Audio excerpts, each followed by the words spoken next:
Hello viewers, আসসালামু আলাইকুম। Welcome back to my channel. আশা করি আপনারা সবাই ভালো আছেন। আমিও ভালো আছি আল্লাহর রহমতে।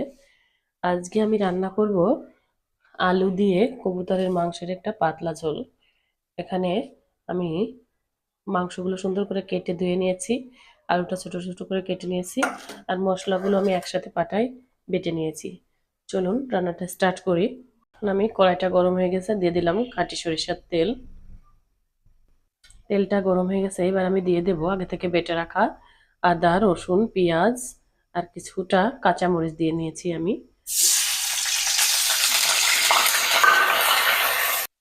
আমি এখন মশলাগুলো সুন্দর করে একটু কষিয়ে নেব, দিয়ে দেবো হালকা একটু পানি।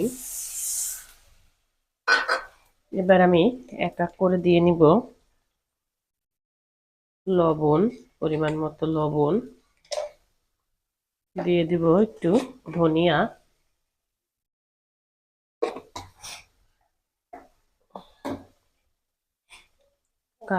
কালারের জন্য দিয়ে দেবো একটু শুকনো মরিচের গুঁড়া, দিয়ে দেব একটু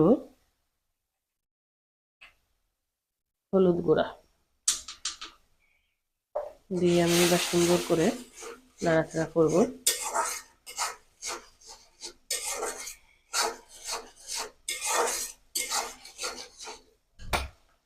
এখন আমি দিয়ে দেব কবুতরের মাংসটা আর আলুটা। কবুতরটা আমার আম্মু গ্রাম থেকে সুন্দর করে কেটে ধুয়ে একবারে পরিষ্কার করে দিয়েছে। এখন আমি শুধু রান্না করবো। আসলে মারা এমনই হয়, যাতে সন্তানদের কষ্ট না হয় সেদিকে সবসময় খেয়াল রাখে। এখন আমি দিয়ে দেবো মাংসটা। গ্রাম থেকে নিয়ে আসা। দিয়ে দিব আলুগুলো, আমি একসাথে দিয়ে দিব, সাথে দিয়ে নাড়াচাড়া করতে থাকবো। মাংসটা সুন্দর করে একটু নাড়াচাড়া করে তখন দিয়ে দেব কষাই করার জন্য একটু পানি। এই পানি দিয়ে আমি মাংসটা সুন্দর করে সিদ্ধ করে নেব।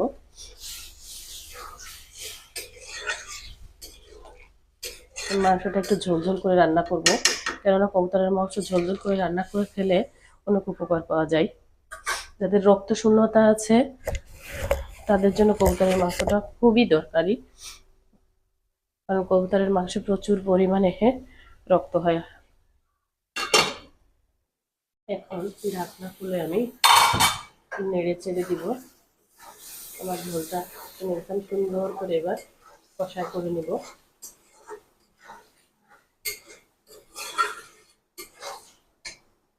এখন আমি বেটে নিয়েছি পাটায় জিরা, এলাচ আর দারুচিনি একসাথে আমি বেটে নিয়েছি। এখন এটা দিয়ে আমি সুন্দর করে আবার কষাই করব।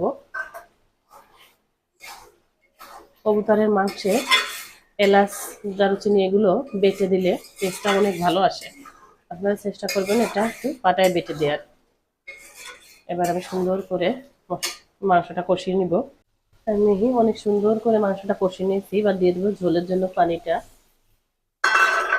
যেহেতু আমার মাংস সিদ্ধ হয়ে গেছে এই জন্য অল্প পরিমাণে পানি দিলাম। আমি এখন 5 মিনিট জাল দিয়ে এটা নামিয়ে নিব। হয়ে গেল আমার কবুতর আলু দিয়ে কবুতরের মাংসের পাতলা ঝোল। এখন আমি চুলাটা অফ করে দিব। দেখুন বন্ধুরা কতটা সুন্দর কালার এসেছে। হয়ে গেল আমার আলু দিয়ে কবুতরের পাতলা ঝোল। আপনারা চাইলে বাসায় এভাবে ট্রাই করতে পারেন, আশা করি ভালো লাগবে। আমার ভিডিওটি যদি আপনাদের ভালো লাগে প্লিজ লাইক কমেন্ট শেয়ার করবেন এবং আমার চ্যানেলটি সাবস্ক্রাইব করতে ভুলবেন না। Thank you so much for watching my video. আল্লাহ হাফেজ।